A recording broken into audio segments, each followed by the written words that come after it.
નમસ્કાર, આપ જોઈ રહ્યા છો નેશન પ્લસ ન્યૂઝ. હું છું આપની સાથે હેતલ ભગત. વિશ્વ અંગદાન દિવસના અનુસંધાને આજે વડોદરાના ડોક્ટર જયેશ રાજપુરાએ સમગ્ર પ્રશ્નો તેમજ ઓર્ગન ડોનેશનની જાગૃતિ અંગેની માહિતી પૂરી પાડી હતી.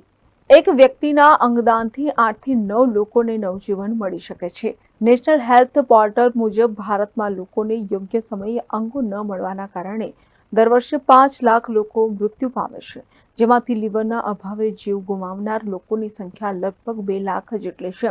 અંગદાન કોણ અને કઈ રીતે અંગદાન કોણ અને કઈ ઉંમર સુધી કરી શકે? શું બીમાર વ્યક્તિ અંગદાન કરી શકે?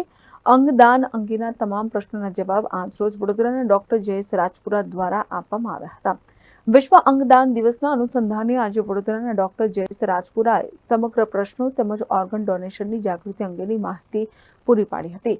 એક વ્યક્તિના અંગદાનથી 8 થી 9 લોકોને નવજીવન મળી શકે છે. નેશનલ હેલ્થ પોર્ટલ મુજબ ભારતમાં લોકોને યોગ્ય સમયે અંગો ન મળવાને કારણે દર વર્ષે 5 લાખ લોકો મૃત્યુ પામે છે, જેમાંથી લીવરના અભાવે જીવ ગુમાવનાર લોકોની સંખ્યા લગભગ 2 લાખ જેટલી છે. અંગદાન કોણ અને કઈ ઉંમર સુધી કરી શકે?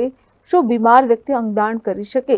અંગદાન અંગેના તમામ પ્રશ્નોના જવાબ વડોદરાના ડોક્ટર જયેશ રાજપુરા દ્વારા જણાવવામાં આવ્યા હતા, જેમાં વિશ્વ અંગદાન દિવસનું મહત્વ તેમજ ઓર્ગન ડોનેશન કેમ કરવું જોઈએ તેની વિસ્તૃત માહિતી અને ઓર્ગન ડોનેશનની જાગૃતિ અંગે માહિતી પૂરી પાડી હતી. વર્લ્ડ ઓર્ગન ડોનેશન આજે ઇન્ડિયન ઓર્ગન ડોનેશન ડે તરીકે મનાવવામાં આવે છે. આજના દિવસે લોકોમાં ઓર્ગન ડોનેશનને લઈને જાગૃતિ થાય એવા બધા પ્રયત્નો કરવામાં આવે છે.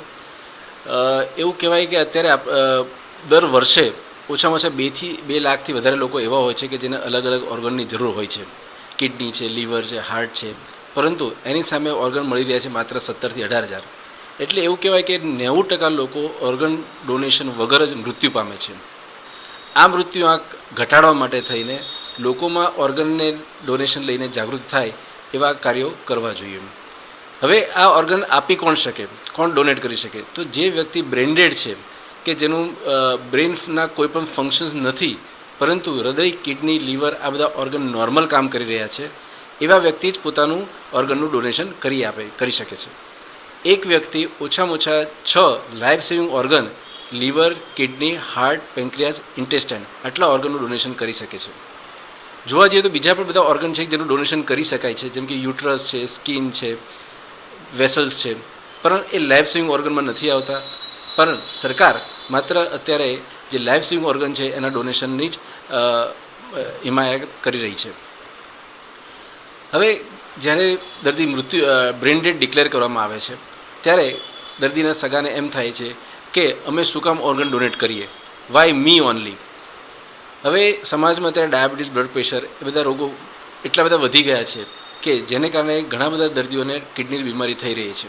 આજે કોઈ બીજાને થઈ રહી છે, ભવિષ્યમાં એવું પણ થાય કે મારા ફેમિલીમાં મારા છોકરાઓ કે મારા ફાધર મધરને પણ આ બીમારી થઈ શકે અને એમને પણ કદાચ ઓર્ગન ડોનેશનની જરૂર પડી શકે.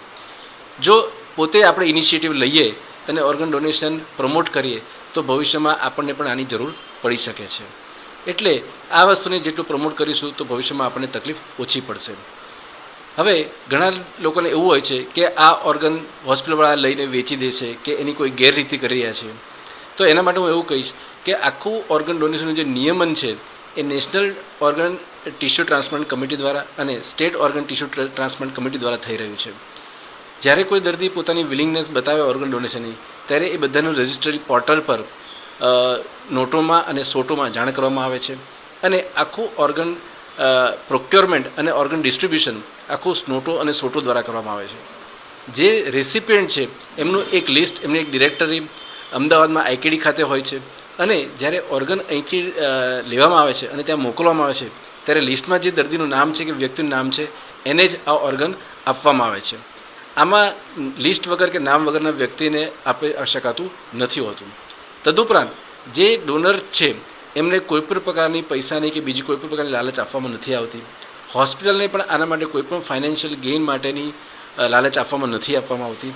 તેમજ જે સામાજિક સંસ્થાઓ છે કે જે ઓર્ગન ડોનેશનને પ્રમોટ કરી રહી છે એમને પણ કોઈપણ પ્રકારની ફાઇનાન્શિયલ હેલ્પ કરવામાં આવતી નથી હોતી.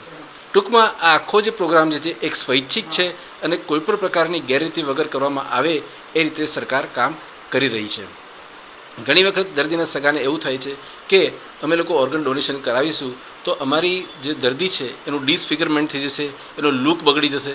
પરંતુ આ ઓર્ગનનું એવી રીતે પ્રોક્યોરમેન્ટ કરવામાં આવે છે કે દર્દીનો લુક કે એનું ડિસફિગરમેન્ટ થતું નથી હોતું. ઘણી વખત પેશન્ટના સગાને એવું પણ લાગતું હોય છે કે અમે ઓર્ગન ડોનેશન કરાવીશું તો અમારો કોસ્ટ વધી જશે, અમને પૈસા આપવા પડશે, પણ એવું નથી હોતું. જ્યારે વ્યક્તિ બ્રેન ડેડ ડિક્લેર કરવામાં આવે અને એ લોકો પોતાનું ડોનેશન માટેનું વિલિંગનેસ બતાવે ત્યાર પછી દર્દી પાસેથી એક પણ રૂપિયો લેવામાં આવતો નથી હોતો. આ આખો પ્રોગ્રામ એક સ્વૈચ્છિક છે અને પોતાના મનથી જ કરવામાં આવતો હોય છે. કેમેરામેન નવનીત પ્રમાણે સાથે Satyam Nivaskar, Nation Plus News, Vadodara. સમાચારોના સતત અપડેટ મેળવવા માટે અમારી નેશન પ્લસ ન્યૂઝની યુટ્યુબ ચેનલને સબસ્ક્રાઇબ કરો, બેલ આઇકન દબાવો અને જોડાયેલા રહો ફેસબુક, ઇન્સ્ટાગ્રામ અને ટ્વિટર પર.